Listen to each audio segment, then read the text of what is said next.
सभी मित्रों को नमस्कार। मैं बात करने वाला हूं पेपर 2 एसएसटी के ऐसे टॉप सेलेक्टेड इंपॉर्टेंट क्वेश्चन की, जहां से पेपर में डायरेक्ट क्वेश्चन आपको देखने को मिल जाएंगे। इस वीडियो में मैंने history, geography, polity, SST pedagogy सभी प्रकार के क्वेश्चन मात्र एक वीडियो में कराने का प्रयास किया है, इसलिए यह वीडियो पेपर के लिए उपयोगी वीडियो साबित होगी। चलिए इस वीडियो को शुरू करते हैं। क्वेश्चन नंबर 1, जनसंख्या घनत्व से अभिप्राय है। किसी क्षेत्र विशेष में रहने वाले लोगों की संख्या, एक निश्चित अवधि के दौरान लोगों की संख्या, भूपृष्ठ पर लोगों के फैलने का स्वरूप, पृथ्वी के पृष्ठ के एक इकाई क्षेत्र में रहने वाले लोगों की संख्या। इस क्वेश्चन का राइट आंसर हो जाएगा ऑप्शन नंबर 4। जनसंख्या घनत्व से मतलब क्या होता है? इसका मतलब होता है लोगों की संख्या और उस भूमि का क्षेत्रफल, इसके अनुपात को जनसंख्या घनत्व बोलते हैं। इसलिए राइट आंसर आपका 4th विकल्प यहाँ पर हो जाएगा। बात कर लेते हैं क्वेश्चन नंबर 2 की। निम्नलिखित मदों में से कौन सी मद कैलिको के नाम से जानी गई, जिसे पुर्तगाली भारत से यूरोप ले गए थे? मसाले, फुटकर माल, पीस गुड्स, सूती कपड़े, मसलिन या मलमल। यहाँ पर करेक्ट आंसर आपको बताना है। कैलिको के नाम से किसको जाना गया जो पुर्तगाली भारत से यूरोप में ले गए थे? वह वस्तु क्या थी? वह वस्तु थी सूती कपड़े। सूती कपड़े को क्या बोला इन्होंने? इन्होंने बोला कैलिको के नाम से सूती कपड़े को। करेक्ट आंसर यहाँ पर हो जाएंगे। ये सभी क्वेश्चन पेपर में पूछे गए हैं। अगला यहाँ पर क्वेश्चन नंबर 3, निम्नलिखित व्यक्तियों में से किसकी कविताओं और विचारों को पंचवाड़ी और बीजक में संरक्षित किया गया है? कबीर, मीराबाई, गुरु नानक, रविदास। करेक्ट आंसर यहाँ पर हो जाएगा कबीरदास। कबीरदास की रचनाओं को साखी सवद रामायणी के नाम से जानते हैं, जिनको पंचवाड़ी और बीजक में संरक्षित किया गया है। उसके बाद बात कर लेते हैं क्वेश्चन नंबर 4 की। लोकतंत्र में चुनाव के संबंध में निम्नलिखित 2 कथनों पर विचार कीजिए और सही उत्तर आपको बताना है। प्रतिनिधित्व, लोकतंत्र में लोग अपने प्रतिनिधियों को चुनकर अप्रत्यक्ष रूप से भाग लेते हैं और वे प्रतिनिधि पूरे देश के लिए कानून और नियम बनाते हैं। सरकारें नियमित चुनाव द्वारा बदली जा सकती हैं। सही विकल्प को चुनें। यहाँ पर 2 कथन आपके दिए गए हैं और आपको राइट आंसर बताना है। मैं आपसे कह दूं कि पेपर में नया ट्रेंड यही है, कथन आपको दे दिए जाएंगे और आपको उत्तर बताना पड़ेगा। यहाँ पर दोनों ही कथन एकदम करेक्ट दिए गए हैं, दोनों ही बिल्कुल सही दिए गए हैं, क्योंकि जनता होती है ना, जनता अपने प्रतिनिधियों को चुनती है और प्रतिनिधि पूरे देश के लिए कानून नियम बनाते हैं और सरकारें हर 5 वर्ष या नियमित रूप से चुनाव को संचालन करती हैं ताकि सरकारें बदली जा सकें, है ना। बदलने के लिए ही चुनाव किए जाते हैं। तो राइट आंसर आपका 4th विकल्प हो जाएगा। दोनों सही यहाँ पर हो जाएंगे। अगला, निम्नलिखित में से कौन सा युग्म मुगल चारबाग का एक स्थल नहीं है? मुगल चारबाग का एक स्थल नहीं है। 3 स्थल यहाँ पर होंगे, एक नहीं होगा, उसी को आपको बताना है। हुमायूं का मकबरा, शालीमार बाग, लाल महर बारी, ये तीनों मुगल चारबाग के स्थल हैं। ये भी स्थल है, ये भी और ये भी। परंतु आपका कुब्बत उल इस्लाम मस्जिद, ये एक मस्जिद है, ये मुगल चारबाग का स्थल नहीं है ना। दूसरा आपका नहीं है, परंतु आपसे नहीं वाला ही पूछा है, इसलिए राइट आंसर आपका ऑप्शन नंबर 2 यहाँ पर हो जाएगा। अगला प्रश्न आपकी स्क्रीन पर। भारत में पंचायती राज प्रणाली के संबंध में निम्नलिखित में से कौन सा कथन करेक्ट है? किसके बारे में? भारत में पंचायती राज प्रणाली के बारे में। जिला परिषद पंचायती राज प्रणाली का द्वितीय स्तर है। ग्राम सभा के सचिव का चुनाव उसके सदस्यों द्वारा किया जाता है। ग्राम पंचायत की अवधि 4 वर्ष की होती है। संवैधानिक दिशा निर्देशों के अंतर्गत देश के प्रत्येक राज्य में पंचायतों के संबंध में अपने कानून होते हैं। क्या होगा इस क्वेश्चन का जवाब? ये क्वेश्चन मेरी दृष्टि में बहुत इंपॉर्टेंट है और हमेशा ही यहाँ से क्वेश्चन अलग अलग प्रकार से भी बनते हैं, वो प्रकार भी मैं आपको यहीं पर बताना चाहूँगा। सबसे पहले समझो पंचायती राज प्रणाली, इसका उत्तर तो आपका 4th वाला हो ही जाएगा। संवैधानिक दिशा निर्देशों के अंतर्गत देश के प्रत्येक राज्य में पंचायतों के संबंध में अलग या अपने कानून होंगे। ठीक, तो करेक्ट आंसर यहाँ पर 4th हो जाएगा। जिला परिषद पंचायती राज्य का द्वितीय स्तर नहीं है। जिला परिषद ये होता है आपका पहला स्तर। करेक्ट। ग्राम सभा का जो सचिव होता है, जिसको सेक्रेटरी बोलते हैं, इसकी नियुक्ति की जाती है, ना कि इसको चुना जाता है। इसका चुनाव नहीं होता है, इसको राज्य सरकार के द्वारा या सरकार के द्वारा चुना जाता है, यानी कि ये सरकारी होता है, इसको वेतन मिलता है, इसको परीक्षा पास करनी पड़ती है, तब ये सेक्रेटरी या सचिव के तौर पे काम करता है। ये पेपर में बहुत बार आता है कि सचिव, अभी क्वेश्चन आपको बताऊंगा यहीं से सचिव वाले, ठीक। ग्राम पंचायत की अवधि 4 वर्ष की नहीं होती बल्कि 5 वर्ष की होती है, ये भी आपको पता होना चाहिए, इसलिए ये सब गलत है। राइट आंसर आपका यहाँ पर 4th विकल्प हो जाएगा। यहाँ पर सबसे पहले आपको समझाने का प्रयास करता हूँ ग्राम पंचायत का सचिव। ग्राम पंचायत का एक सचिव होता है जो ग्राम सभा का भी सचिव होता है। सचिव का चुनाव नहीं होता है, उसकी सरकार द्वारा नियुक्ति की जाती है। सचिव का काम ग्राम सभा एवं ग्राम पंचायत की बैठक बुलाना, जो चर्चा एवं निर्णय हुए हैं उनका रिकॉर्ड रखना, ये ग्राम पंचायत के सचिव का काम होता है, जहाँ से पेपर में ना जाने कितने क्वेश्चन पूछे जा चुके हैं। सही है ना। और ग्राम पंचायत, ये भी आपको पता होना चाहिए, कई वार्डों में बटी होती है, प्रत्येक वार्ड अपना प्रतिनिधि चुनता है जो वार्ड पंच के नाम से जाना जाता है ना। तो अब मैं, और ग्राम पंचायत के काम क्या होते हैं ये भी आपको बता दूं लगे हाथ। सड़कों, नालियों, स्कूलों, भवनों, पानी के स्रोतों, अन्य सार्वजनिक उपयोग के भवनों का निर्माण व रख रखाव करना, स्थानीय स्तर पर कर लगाना और इकट्ठा करना, गांव के लोगों को रोजगार देने वाली योजनाओं को लागू करना, ये ग्राम पंचायत के काम होते हैं।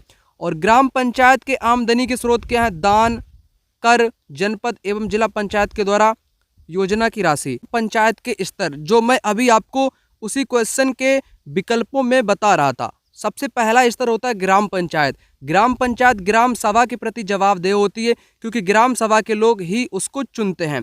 उसके बाद दूसरा स्तर दोस्तों होता है विकास खंड या जनपद पंचायत, भी इसी को ही बोलते हैं, या जनपद पंचायत समिति के नाम से भी इसी को ही जानते हैं, दूसरा वाला। इसमें कई ग्राम पंचायतें आती हैं।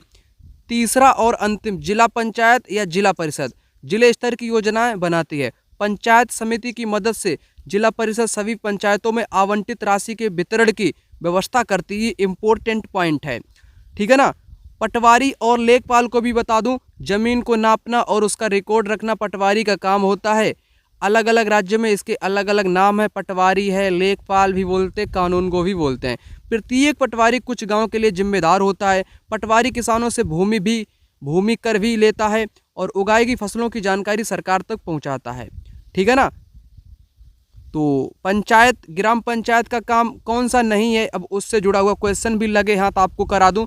नहीं वाला कौन सा हो जाएगा, तो ये आपका हो जाएगा ग्राम पंचायत अपने पंचायत सचिव को चुनते, ये नहीं काम है, इसकी नियुक्ति होती। मैंने अभी आपको पंचायत सचिव के बारे में बताया, नियुक्ति इसकी होती है, ना कि चुना जाता है। यही क्वेश्चन बार बार पेपर में पूछा जाता है आप लोगों को कंफ्यूज करने के लिए, करेक्ट। उसके बाद ग्राम सभा से क्वेश्चन है, जितना मैंने आपको बताया उनसे ही रिलेटेड ये क्वेश्चन है। और जितने भी नए मित्र पहली बार वीडियो देखने आए उनको एक छोटी सी जानकारी बता दूं, जो मैं ये आपको बता रहा हूँ ना, ये मेरे द्वारा बनाए गए नोट्स हैं। आपके पास बिल्कुल बहुत ही कम टाइम है पेपर के लिए। आप लोग मात्र 5 से 6 दिन में कंप्लीट एसएसटी की 60 नंबर की तैयारी कर लोगे हमारे इन नोट्स की मदद से। इन नोट्स को ले सकते हो, नंबर आपकी स्क्रीन पर है 9696400597। इस नंबर पे व्हाट्सएप पर मैसेज करो या मेरे से डायरेक्ट कॉल पर बात करो, नोट्स आपको फटाक से मिल जाएगा। नोट्स का प्राइस 199 रुपये है। नोट्स में complete NCERT, history, geography, polity, SST pedagogy और नोट्स में पूछे गए सभी वर्षों के पीवाईक्यू क्वेश्चन भी आपको मिलेंगे, जो मैं आपको यहाँ पर करा रहा हूँ। करेक्ट। पटवारी या लेखपाल से जुड़े हुए क्वेश्चन भी पेपर में आते हैं। पटवारी या लेखपाल के कार्य की देखभाल कौन करता है? तहसीलदार लेखपालों की कार्य की देखभाल करता है। उसके बाद पटवारी या लेखपाल का उत्तरदायित्व कौन सा है? तो इनका उत्तरदायित्व क्या है? भूमि का मापन करना, आलेखों को सुरक्षित करना और फसलों की जानकारी तक सरकार तक पहुंचाना इनका काम है, ठीक है ना। और उसके बाद ये क्वेश्चन देख लो, निम्नलिखित में से कौन से ग्राम पंचायत में चुनकर आते हैं? चुनकर में आते हैं, सचिव को दे दिया तो सचिव तो चुनकर नहीं आता है। सी जिन जिन में होगा उसको यहाँ से हटाएंगे। ए बी यहाँ पर आपका राइट आंसर हो जाएगा। ए और बी राइट आंसर आपका यहाँ पर हो जाएगा, है ना। तो ये ग्राम पंचायत का सचिव आप लोग समझ गए, इसकी नियुक्ति होती है, कोई चुनाव वुनाव नहीं होता है, क्योंकि कंफ्यूज करता है पेपर में क्वेश्चन। अच्छे लोग नहीं कर पाते हैं, बल्कि इतना सरल क्वेश्चन, ठीक है ना। तो सब कुछ मैंने लगभग आपको यहाँ पर बता दिया जो इम्पोर्टेंट था। एक और क्वेश्चन यहाँ पर देख लो, फिर मैं आगे बात कर लूँगा आपसे। भारत में ग्राम पंचायत के विषय में है, तो यहाँ पर भी दे दिया। ग्राम पंचायत का सचिव एक चुना हुआ सदस्य होता है। चुना हुआ सदस्य नहीं होता है, मैंने कई बार आपको बता दिया है। डी, ठीक। ABC राइट आंसर यहाँ पर हो जाएगा, क्योंकि ये चुना नहीं होता, इसकी नियुक्ति होती है। ग्राम पंचायत के पास स्थानीय कर लगाने की शक्ति होती है, दान ले भी सकते हैं, अलग अलग कानून अलग अलग राज्य ग्राम पंचायत के संबंध में बना सकते हैं या अलग अलग इनके होते हैं। तो ये बातें मैंने लगभग सभी क्लियर कर दी। अगला क्वेश्चन आपकी स्क्रीन पर, गढ़कटंगा के गोंड राज्य से संबंध निम्नलिखित में से कथनों में से कौन सा कथन सही है? गढ़कटंगा के गोंड साम्राज्य से, यह एक समृद्ध राज्य था। इसने जंगली हाथियों को पकड़कर और उनको दूसरे राज्यों में निर्यात करके धन कमाया। यह कमजोर बुंदेलों और मराठों के खिलाफ अधिक शक्तिशाली बना। 1565 में मुगल सेनाओं ने गढ़कटंगा पर हमला किया और उन्हें रानी दुर्गावती द्वारा हार का मुंह देखना पड़ा। यह राज्य केवल नगरों से बना था, यह राज्य केवल नगरों से, ये बात गलत है, पत्थर वगैरह से बना था, बड़े बड़े किलेबंद भी वहाँ पर थी, है ना, गढ़कटंगा का राज्य। और वहाँ का ये सबसे इम्पोर्टेंट पॉइंट है कि गढ़कटंगा जो राज्य है ना, वहाँ जंगली क्षेत्र था, जंगली क्षेत्र से हाथी पकड़े जाते थे, है ना, और हाथी को बेच करके धन कमाया जाता था। ये पॉइंट इम्पोर्टेंट है। और गढ़कटंगा राज्य से भी एग्जाम में क्वेश्चन पूछ लिए जाते हैं अलग अलग तरीकों से, उन तरीकों को भी यहीं पर थोड़ा सा आपको बता देता हूँ ताकि सभी जानकारी आपको पता चल जाए। यहाँ पर मैं आपको टू द पॉइंट चीज़ें बता दूं ताकि जो इम्पोर्टेंट हो। गोंड को समझो। गोंड लोग गोंडवाना नामक विशाल वन प्रदेश में रहते थे। वे स्थानांतरित कृषि करते थे, यानी कि झूम खेती, जो जंगल को काटकर जलाकर की जाने वाली खेती को करते थे। गोंड जनजाति छोटे छोटे कुलों में बटी थी। प्रत्येक कुल का अपना राजा या राय होता था। अकबरनामा एक ग्रंथ है, मैंने पहले कई वीडियो में आपको बताया है। अकबरनामा को अबुल फजल ने लिखा है। अकबरनामा में लिखा है कि गढ़कटंगा के गोंड राज्य में 70,000 गांव थे।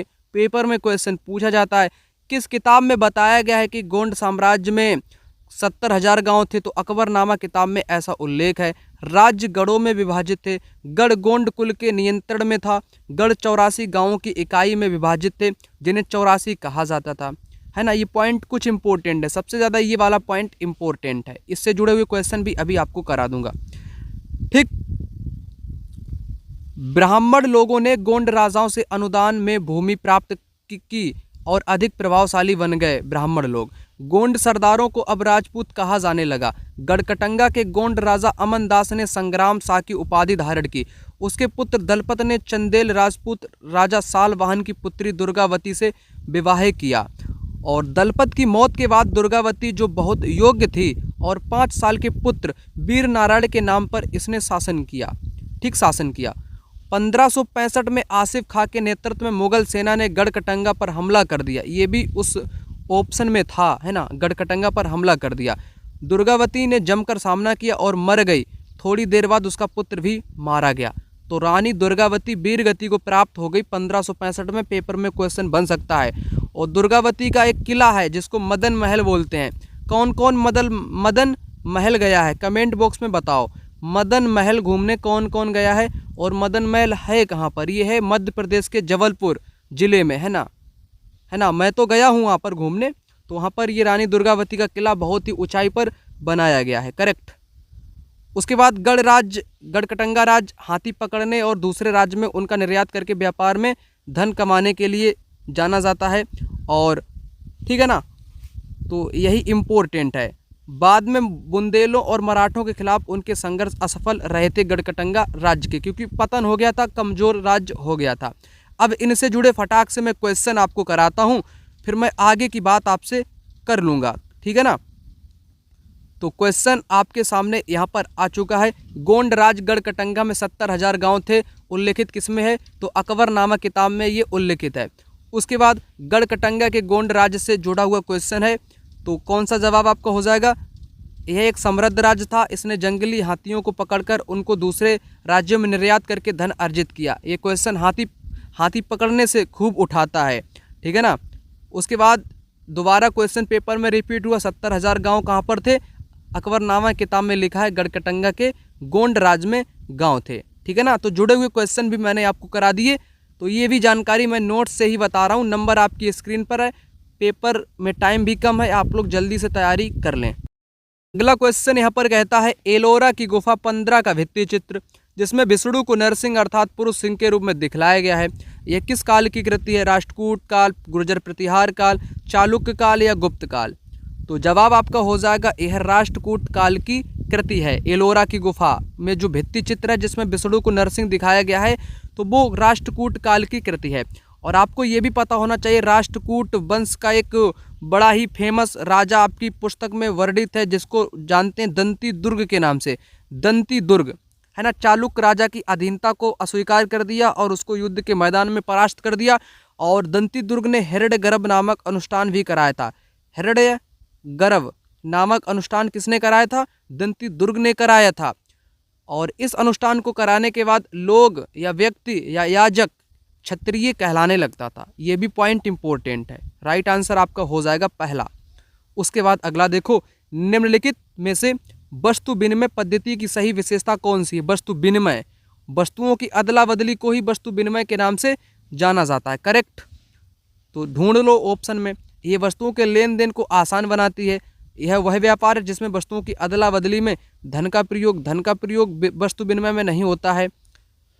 यह खर्चीली और समय के साथ साध्य प्रक्रिया है। खर्चीली, यह धन का उपयोग किए बिना वस्तुओं की अदला बदली का व्यापार है। इसमें धन का उपयोग नहीं किया जाता है, परंतु वस्तुओं की अदला बदली के द्वारा ही व्यापार किया जाता है, जिसे वस्तु विनिमय पद्धति के नाम से जानते हैं। फोर्थ ऑप्शन इस क्वेश्चन का राइट जवाब। अगला, निम्नलिखित का मिलान कीजिए और सही उत्तर का चयन कीजिए। वायुमंडल की परत और विशेषताएं मैं लिख करके दे सकता हूं, आपको सिग्नेचर करके दे सकता हूं कि एक क्वेश्चन यहां से आपको देखने को मिलेगा। इसको यहीं पर पक्का कर लो, 1 नंबर पक्का। क्षोभ मंडल, क्षोभ मंडल का मिलान किसके साथ हो जाएगा? क्षोभ मंडल का मिलान हो जाएगा मौसम की लगभग सभी घटनाएं इस परत में घटित होती हैं, जैसे बारिश होना, आंधी आना, ओला, तूफान।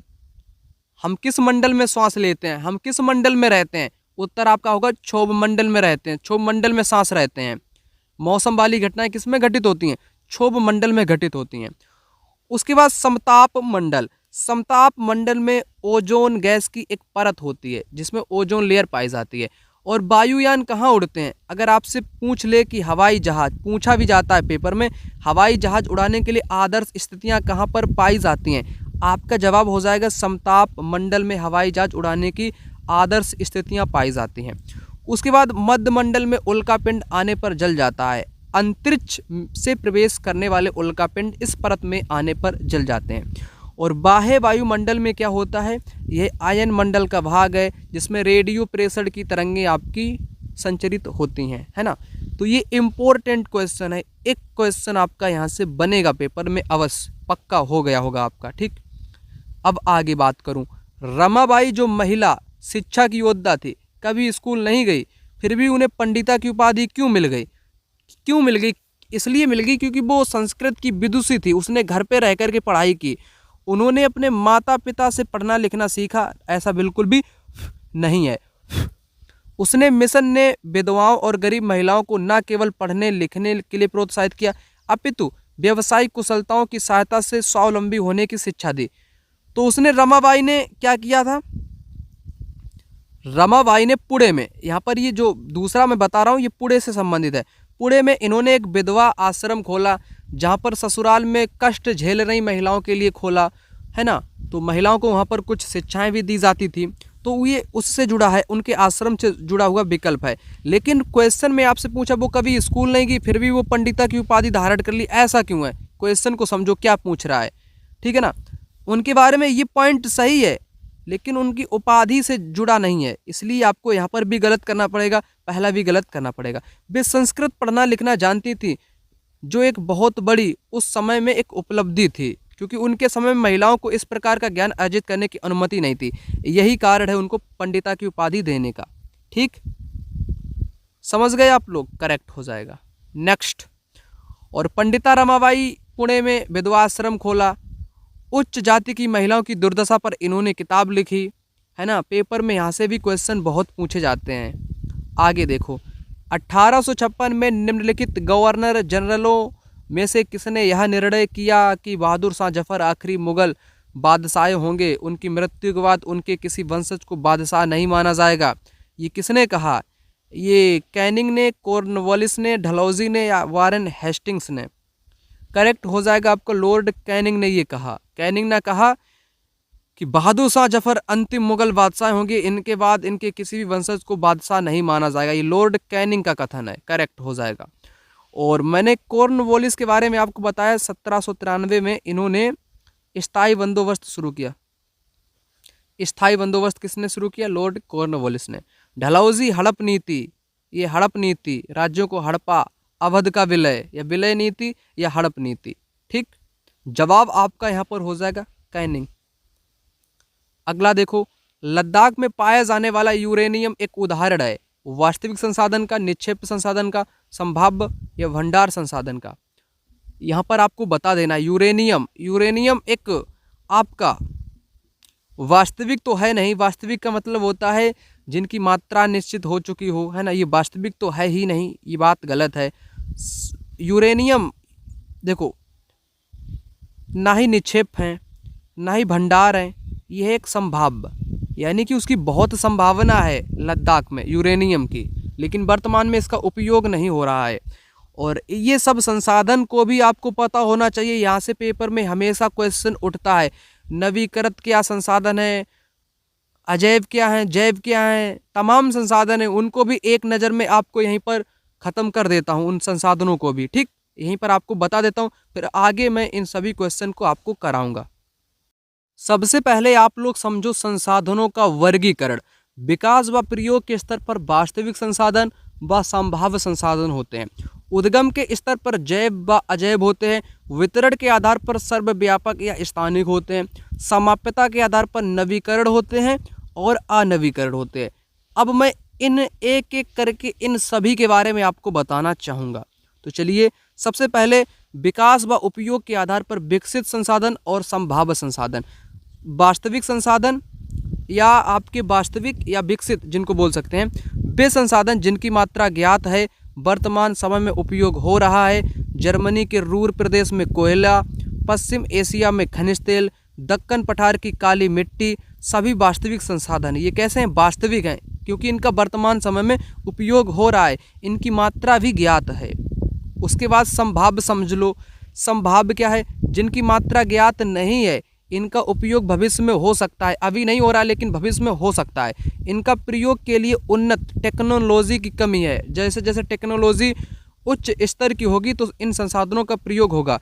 जैसे लद्दाख में पाया जाने वाला यूरेनियम कैसा है? संभाव्य संसाधन है, और इस लाइन से पेपर में क्वेश्चन उठ जाता है, करेक्ट। उसके बाद उत्पत्ति के आधार पर जैव संसाधन और अजैव होते हैं। जैव का मतलब जिनमें जीवन होता है, जैसे पौधे और जंतु। अजैव संसाधन का मतलब निर्जीव होते हैं, जिनमें जीवन नहीं होता है, मरे हुए होते हैं। मृदा, चट्टान, इनमें जीवन नहीं होता है। उसके बाद वितरण के आधार पर संसाधन होते हैं सर्वव्यापक और स्थानिक। सर्वव्यापक का मतलब जो संसाधन सभी जगह पर हों, जैसे वायु, हवा, आप श्वास ले रहे हैं, ये सभी जगहों पे है ना, सभी जगहों पे है। स्थानिक, जो संसाधन कुछ निश्चित स्थान पर ही पाए जाते हैं, जैसे तांबा है, लौह है, अयस्क है, ये कुछ निश्चित ही स्थान पर पाए जाते हैं, तो ये कैसे हो जाएंगे? ये आपके हो जाएंगे स्थानिक संसाधन। उसके बाद ये तो मैंने आपको बता दी, ये सबसे महत्वपूर्ण है आपका समाप्यता के आधार पर, समाप्त होने के आधार पर नवीकरण और अनवीकरण। ये समझ लो तो आपने सब कुछ समझ लिया। सबसे पहले समझो नवीकरण। जो संसाधन शीघ्रता से नवीकृत अथवा पुनः पूरित हो जाते हैं, इसमें कुछ असीमित हैं, उन पर मानवीय क्रियाओं का प्रभाव नहीं पड़ता है, जैसे सौर ऊर्जा, पवन ऊर्जा, जल ऊर्जा। जल ऊर्जा पर पड़ेगा। ठीक, यहाँ पर मैंने क्या बताया आपको? मैंने आपको बताया नवीकरण संसाधन, जो शीघ्रता से दोबारा आप लोग इनको प्राप्त कर सकते हो, जल्दी ये आपके समाप्त नहीं होते हैं। कुछ पर मानव का प्रभाव पड़ता है, कुछ पर नहीं पड़ता है। सूरज पर मानव का कोई प्रभाव नहीं पड़ेगा, सोलर एनर्जी पर। पवन ऊर्जा पर कोई भी मानव का प्रभाव नहीं पड़ेगा। ठीक, लेकिन कुछ संसाधनों पर मानव का प्रभाव पड़ेगा, जैसे जल। जल को मानव दूषित कर देगा, उसमें नाले बहा देगा, तो इस पर जल पर प्रभाव पड़ेगा। मिट्टी पर भी, मिट्टी या मृदा पर भी प्रभाव पड़ेगा। मिट्टी में रसायन का प्रयोग करेगा तो प्रभाव पड़ेगा। वनों को काटेगा तो वन पर प्रभाव पड़ेगा। ये संसाधन कैसे हैं? जल, मृदा, वन, सौर ऊर्जा, जल ऊर्जा, पवन ऊर्जा, ज्वारीय ऊर्जा, ये है आपके नवीकरण। ये जल्दी आपके समाप्त नहीं होते हैं। उसके बाद दूसरा समझ लो, फिर इनसे जुड़े हुए क्वेश्चन भी आपको करा दूंगा यहीं पर। अनवीकरण, वे संसाधन जिनका भंडार सीमित है, लिमिटेड हैं, जो लिमिटेड हैं। भंडार एक बार खत्म होने के बाद प्राप्त या उपयोग नहीं कर सकते हो, क्योंकि हजारों वर्षों में बन पाते हैं। कोयला, पेट्रोलियम, प्राकृतिक गैस, ये कैसे हैं? ये आपके हो जाएंगे लिमिटेड, अनवीकरण। हजारों वर्षों का टाइम लगता है इनको बनने में। और एक पॉइंट भी समझ लो, प्राकृतिक संसाधनों का वितरण भूभाग, जलवायु, ऊंचाई जैसे अनेक भौतिक कारकों पर भी निर्भर करता है। जो बताने को था वो मैंने आपको बता दिया। अब क्वेश्चन पर बात कर लेते हैं फटाक से। संसाधन जो किसी क्षेत्र में पाए जाते हैं परंतु जिनका अभी उपयोग नहीं हो रहा, तो वो कैसे हो जाएंगे? संभावित आपके हो जाएंगे। उसके बाद लद्दाख में पाया जाने वाला यूरेनियम कैसा है? अभी मैंने आपको बताया, संभाव्य संसाधन हो जाएगा। उसके बाद संसाधन के बारे में, सभी संसाधनों का आर्थिक मूल्य नहीं होता है। जैसे मान लो घास फूस का कोई संसाधन का मूल्य है, कोई कचड़े का कोई मूल्य है, नहीं है। सभी का नहीं होता, जो कुछ का होता है कुछ का नहीं होता है, इसलिए पहला गलत है। और टाइम और टेक्नोलॉजी दो महत्वपूर्ण कारक है पदार्थों को संसाधन में परिवर्तित करने के लिए। और संसाधनों का सतर्कतापूर्वक उपयोग करना, उनको संरक्षण देना, नवीकरण के लिए समय देना, ये संसाधन संरक्षण कहलाता है। उसके बाद ये क्वेश्चन समझो, नवीकरणीय संसाधन असीमित होते हैं, इन पर मानवीय क्रियाओं का प्रभाव नहीं पड़ता है। पड़ता है भैया, इसलिए गलत है, क्योंकि जल पर भी पड़ेगा, वन पर भी पड़ेगा, मृदा पर भी पड़ेगा। यहाँ पर लिखा है मानव क्रियाओं का प्रभाव नहीं पड़ता, इसलिए आपका गलत हो जाएगा। अनवीकरण संसाधन की तुलना में नवीकरण संसाधन जल्दी पुनः पूरित हो जाते हैं, इनको उपयोग में जल्दी लाया जा सकता है, इसलिए करेक्ट हो जाएगा। ये मैंने अभी आपको बताया था। उसके बाद ये देख लो क्वेश्चन, जनवरी 2024 का है। संसाधन उपलब्धता सतत पोषणीय विकास में सहायता करता है। ACD, संसाधनों की खपत को घटाना, यानी कि बहुत कम उपयोग करना। संसाधनों का पुनः चक्रण करना, वस्तुओं का पुनः उपयोग करना। B गलत है। क्यों गलत है? क्योंकि उपयोग में वृद्धि की बात करता है। अगर हम लोग संसाधन को अधिक से अधिक इस्तेमाल करेंगे तो खत्म हो जाएंगे, आने वाली पीढ़ी इन संसाधनों का उपयोग नहीं कर पाएगी। और उसके बाद ये मिलान वाला कर लो, फिर मैं आगे बात कर लेता हूँ आपसे। तो मैंने ये सब कुछ आपको बताया। उद्गम, जैव अजैव हो जाएंगे। वितरण के आधार पे आपके क्या हो जाएंगे? सर्वव्यापक और स्थानिक। भंडार ये हो जाएंगे। विकास, वास्तविक और संभाव्य, ये सब कुछ मैंने आपको बता ही दिया है, ठीक है ना। तो लगभग मैंने सारी चीज़ आपको यहाँ पर बता दी है। क्वेश्चन रिपीटेड हैं, बार बार पेपर में आते रहते हैं। कंसेप्ट क्लियर कर ही दिया मैंने, कोई दिक्कत आपको नहीं होगी। अगर मैं अंतिम रूप से आपसे कहना चाहूँ, अगर आपके पास 5 से 6 दिनों का वक्त है नोट्स को पढ़ने का, तो आप लोग ले लो। मात्र 4 घंटे में कंप्लीट, 4 हावर्स में कंप्लीट आप लोग 60 नंबर की SST को पढ़ लोगे मेरे नोट्स के द्वारा। नंबर पे कॉल करें, फटाक से इनको ले लें। अगला क्वेश्चन यहाँ पर है, संसार में प्रचलित रोपण कृषि की सही विशेषता का चयन कीजिए। ये कृषि मध्य अक्षांशों के आंतरिक अर्ध शुष्क प्रदेशों में की जाती है।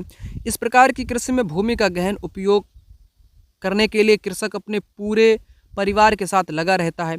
इसमें प्रति एकड़ उपज कम होती है। यह वाणिज्यिक प्रकार की कृषि है जो विस्तृत क्षेत्रों पर की जाती है। उत्तर आपका यहाँ पर हो जाएगा 4th ऑप्शन। जो संसार में जो रोपण कृषि की जाती है ना, कॉफ़ी है, कपास है, और आपका रबड़ है, केला है, अनानास है, ये आपकी कैसी फसलें हैं? चाय कैसी फसल है? कॉफ़ी कैसी है? ये आपकी रोपण फसलें हैं। इनको उगाने के लिए विस्तृत क्षेत्र चाहिए, उच्च टेक्नोलॉजी चाहिए, धन भी चाहिए, और ये वाणिज्यिक प्रकार की खेती होती है, इसलिए 4th राइट आंसर हो जाएगा। और जो खेती में गहन उपयोग किया जाता है, कृषक अपने पूरे परिवार के साथ लगा रहता है, उसको क्या बोलते हैं? उसको निर्वाह कृषि बोलते हैं। क्या? निर्वाह कृषि। अपने निर्वहन जीवन के लिए जो खेती की जाती है, जिसमें परिवार लगा रहता है, उसको निर्वाह खेती बोलते हैं। ये जनसंख्या वाले क्षेत्र में की जाती है, ठीक। 4th यहाँ पर करेक्ट आपका जवाब हो जाएगा। अगला देखो, कारखाना विषय को पढ़ाने के लिए सबसे उपयोगी विधि होगी। क्या होगी सबसे उपयोगी विधि? अगर बच्चों को आपको फैक्ट्री बतानी है, कारखाना बताना है, तो किसी विशेषज्ञ को बुलाओगे, एक कहानी सुनाओगे, किसी औद्योगिक कारखाने की यात्रा कराओगे, डॉक्यूमेंट्री फिल्म दिखाओगे, तो सबसे सही तरीका रहेगा औद्योगिक कारखाने को बच्चों को दिखा दो, है ना, तो बच्चे समझ जाएंगे। सबसे उपयोगी तरीका आपका यही विधि रहेगी। उसके बाद ऋग्वेद के विषय में निम्नलिखित 3 कथनों पर विचार कीजिए और सही उत्तर का चयन कीजिए। 3 कथन है, यह 3500 वर्ष पहले लिखा गया। इसकी रचना प्राकृत में की गई थी? नहीं, प्राकृत में नहीं, ये संस्कृत में की गई थी। किसमें? संस्कृत में की गई थी। तो बी तो गलत है ही आपका। इसमें 1000 से अधिक प्रार्थनाएं करेक्ट, सी सही है, बी गलत है। ए का मुझे पता नहीं क्योंकि ये मिसिंग है, क्योंकि 3500 वर्ष पूर्व में लिखा गया था, लगभग में लिखा गया था, कोई निश्चित नहीं है कि इतने ही वर्ष में इसे लिखा गया हो। तो अब क्या होगा, मैंने बी तो गलत कर ही दिया। यहाँ पर लिखा बी और सी सही है, बी सही हो ही नहीं सकता। ठीक, यहाँ पर लिखा बी और सी गलत है, गलत हो नहीं सकता सी क्योंकि सही है, ये भी यहाँ पर गलत हो जाएगा। ए और सी गलत है, सी को मैंने सही कर दिया, ये गलत हो ही नहीं सकता। सी सही है, ए और बी गलत है। ठीक, तो आपका जवाब इस प्रकार से आपके सामने निकल के आ जाएगा, फोर्थ जवाब। इस प्रकार से आपको क्वेश्चन करने पड़ेंगे पेपर के दौरान, है ना। चलो समझ गए आप लोग। आगे, पटवारियों लेखपालों के कार्य की देखभाल कौन करता है? अभी मैंने आपको बताया था, कौन करता है बताओ? तहसीलदार करता है, ग्राम पंचायत का सरपंच, जिलाधीश, संबंधित क्षेत्र के पुलिस स्टेशन का एसएचओ। राइट आंसर आपका होने वाला है यहाँ पर तहसीलदार करता है। अगला, निम्नलिखित परिमंडलों में से किसमें मानव सहित जीवित जीव पाए जाते हैं जो बहुसंख्या में भूतापन के कारण प्रभावित होते हैं? जलमंडल, जीव मंडल, स्थल मंडल, वायुमंडल। राइट आंसर हो जाएगा आपका जीव मंडल, बायोस्फीयर जिसको बोलते हैं, जिसको बायोस्फीयर के नाम से जानते हैं, जैव मंडल जिसको बोलते हैं। अब ये जैव मंडल क्या होता है इसको भी आपको समझाऊं। जैव मंडल जहाँ पर जल हो, वायु हो और हवा हो, हवा तो मैंने वायु लिख ही दिया है ना, इसके साथ जल हो, वायु हो और स्थल हो, ये 3 चीज़ें होनी चाहिए। जहाँ पर 3 चीज़ें होंगी, स्थल भी होगा, हवा भी होगी, पीने के लिए जल होगा, तो वहीं पर मनुष्य और आपके पशु रहने योग्य होंगे। उसी को जीव मंडल बोलते हैं जो भूतापन के कारण प्रभावित होते हैं। नेक्स्ट, निम्नलिखित स्थल रूपों में से किसमें खनिज निक्षेपों में प्रचुरता पाई जाती है? किसमें खनिज सर्वाधिक पाए जाते हैं? मैदान में पाए जाते हैं, घाटी में, पर्वत में या पठार में? तो आपको पता है पठारों पर खनिज पाए जाते हैं, पठारों पर। अगला, ऋतु प्रवास से अभिप्राय क्या है? ऋतु प्रवास, नए चरागाहों की खोज में अपने पशुधन के साथ लोगों की ऋतुगत गतिशीलता, वन्य प्राणियों की ऋतुगत गतिशीलता, फसल कटाई की अवधि के दौरान श्रम शक्ति का नगर से गांव की ओर प्रवासन, लोगों की अपनी जीविका के लिए ऋतुगत गतिशीलता। तो ऋतु प्रवास का मतलब होता है लोगों का अपने पशुओं के साथ मौसम के हिसाब से, जहाँ पर उनको घास अच्छी मिल जाए, पानी अच्छा मिल जाए, वहाँ पर पशुओं को ले जाते हैं, इसको बोलते हैं ऋतु प्रवास। नए चरागाहों की खोज में अपने पशुओं के साथ चरवाहों का एक जगह से दूसरी जगह पर जाना, ये ऋतु प्रवास कहलाता है। करेक्ट। और ऋतु प्रवास होता कैसा, ये भी पेपर में पूछ सकता है आपसे। जैसे ही गर्मी का टाइम आता है ना, तो गर्मी में ये लोग पर्वतों की ओर चले जाते हैं, गर्मी में ये लोग पर्वतों की तरफ चले जाते हैं। और जैसे ही सर्दी का टाइम आता है, सर्दी के मौसम में ये लोग मैदान की तरफ आ जाते हैं अपने पशुओं को लेकर के। तो ये भी आपको पता होना चाहिए। अगला देखो, निम्नलिखित क्षेत्रों में से किसमें चिनूक स्थानीय पवन चलती है? प्रेयरी उत्तरी अमेरिका में, सवाना, पैम्पास, वेल्ड। तो चिनूक एक स्थानीय पवन का नाम है जो कि प्रेयरी में चलती है। प्रेयरी एक घास स्थल है आपका, करेक्ट, अमेरिका में पड़ता है, करेक्ट। नेक्स्ट, सुनहरी जरी निम्नलिखित में से किसकी एक किस्म है? सूती वस्त्र की, नायलॉन की, जूट की, सिल्क की। जवाब आपका हो जाएगा जूट। जूट को सुनहरी जरी के नाम से भी जानते हैं। अगला देखो यहाँ पर, उद्योग के निम्नलिखित प्रकारों में से टोकरी बुनाई किसका एक उदाहरण है? ग्रामीण क्षेत्र में पिछले दशकों में टोकरियां बुनी जाती थी, है ना। कई ऐसे क्षेत्र हैं भारत में अभी भी बुनाई होती है।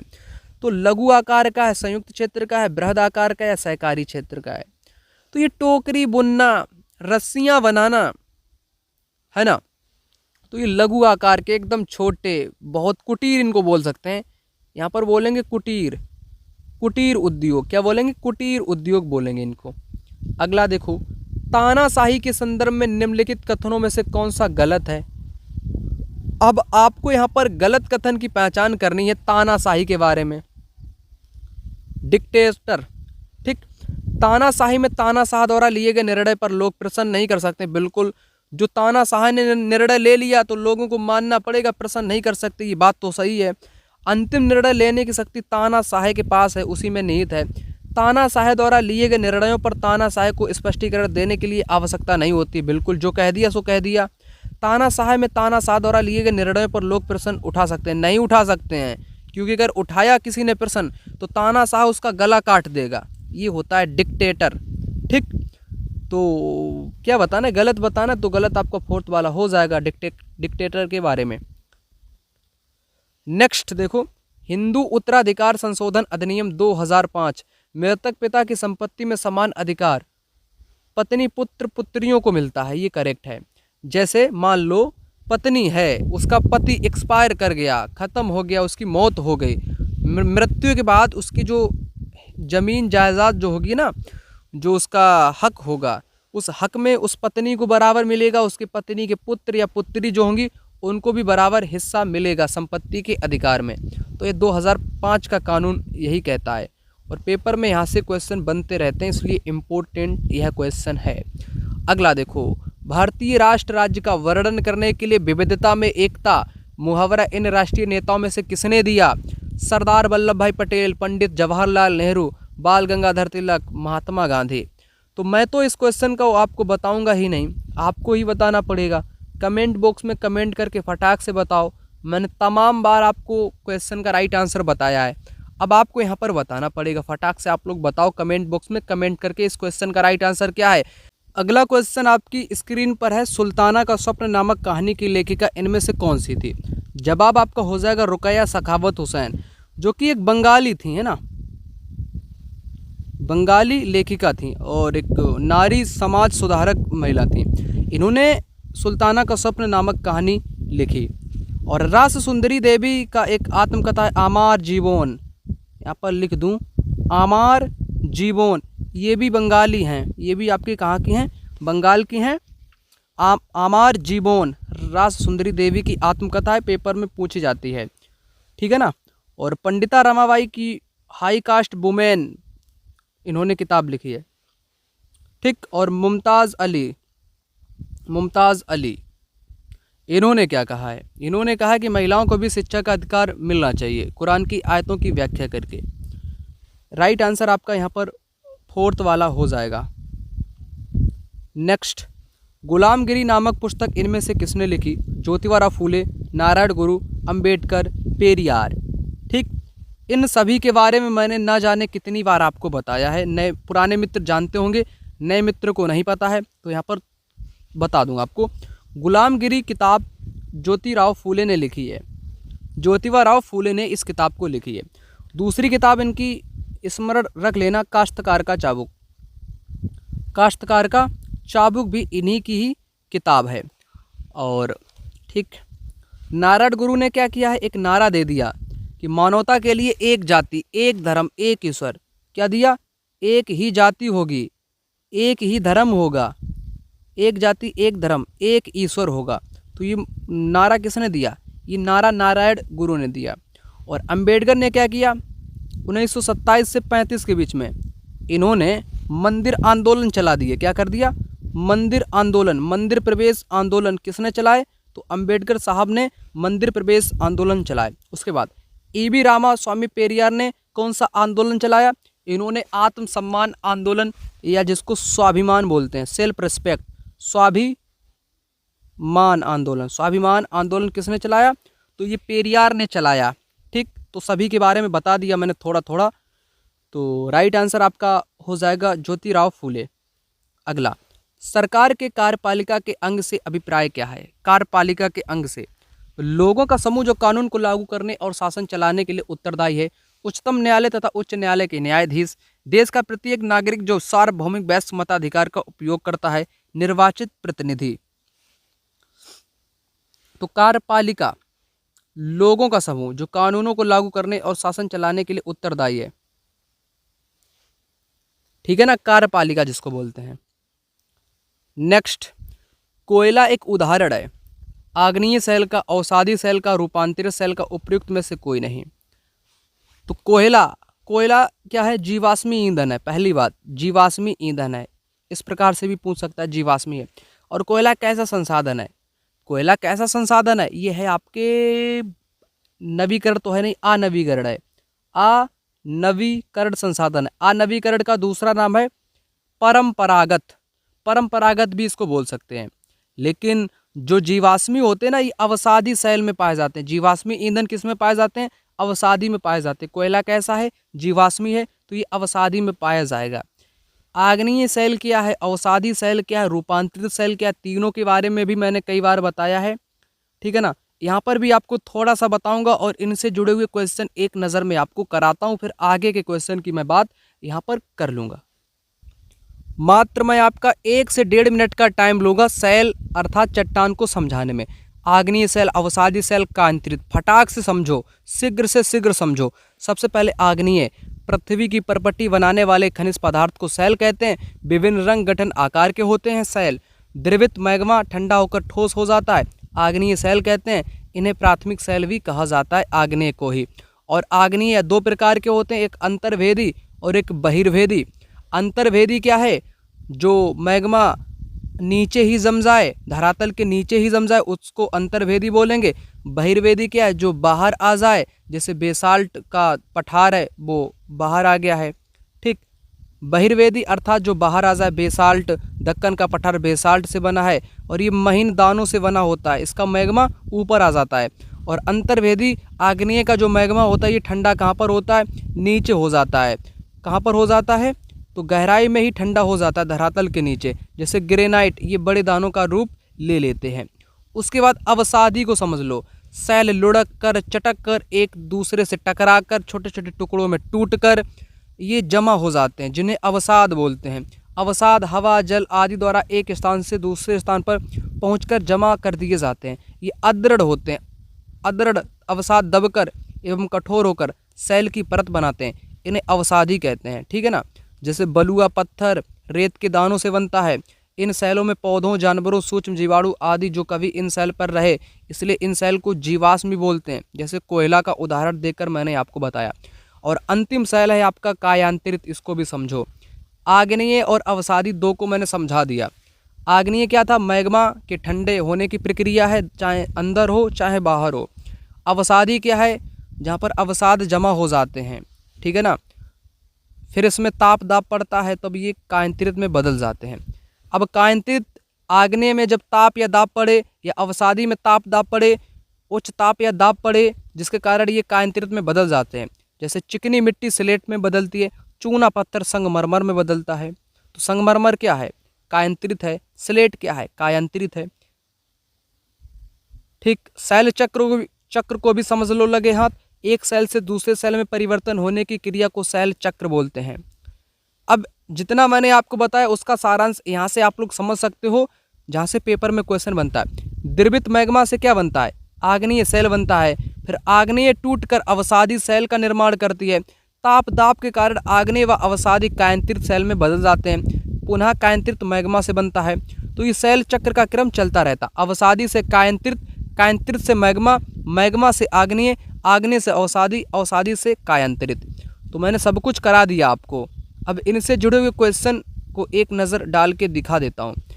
जब कोई शिलाखंड दबाव या कठोरता के कारण परतदार शैल में टूट जाता है तो उसको अवसादी बोलते हैं। अवसादी शैल को परतदार शैल के नाम से भी जानते हैं। इस प्रकार का क्वेश्चन। आग्नेय अवसादी शैल कायांतरित शैल में परिवर्तित हो सकते हैं, क्यों? कारण क्या है? कारण है कि जब ताप और दाब इन पर पड़ता है। तो आपका पहला यहाँ पर राइट आंसर हो जाएगा। उसके बाद यहाँ पर मिलान से भी क्वेश्चन बनता है पेपर में। तो ग्रेनाइट क्या है? ग्रेनाइट आपका अंतर्वेदी है, अंतर्वेदी हो जाएगा। बहिर्वेदी क्या है? बेसाल्ट आपका बहिर्वेदी हो जाएगा। अवसाद क्या है? और कायांतरित क्या है? कायांतरित आपका क्या हो जाएगा? संगमरमर आपका क्या हो जाएगा? कायांतरित हो जाएगा। अवसाद ये हो जाएगा, बलुआ पत्थर आपका कायांतरित हो जाएगा। इस प्रकार से इस क्वेश्चन का जवाब आपके सामने यहाँ पर आ जाएगा। ठीक, चूना पत्थर, अवसादी, बलुआ पत्थर, इस प्रकार से मिलान यहाँ पर हो जाएगा। तो चक्र से कैसे पूछता है, सेल का एक दूसरे में प्रकार में परिवर्तन होने की प्रक्रिया को सेल चक्र बोलते हैं। सेल चक्र का क्रम भी पेपर में पूछा, अवसादी सेल, कायांतरित, फिर मैग्मा। इस प्रकार से पेपर में क्वेश्चन बनता है। तो लगभग मैंने सभी क्वेश्चन कंसेप्ट के साथ आपको बता दिए।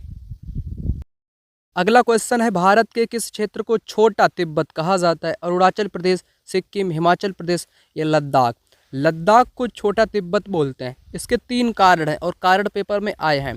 एक तो भाषा इसका कारण है छोटा तिब्बत बोलने को, एक तो भोजन इसका कारण है ना, भाषा भोजन, और क्या है, भाषा हो गई, भोजन हो गया, और एक इसका कारण है धर्म या जाति, धार्मिक कारण है, क्योंकि यहाँ पर बौद्ध और मुस्लिम जनसंख्या निवास करती है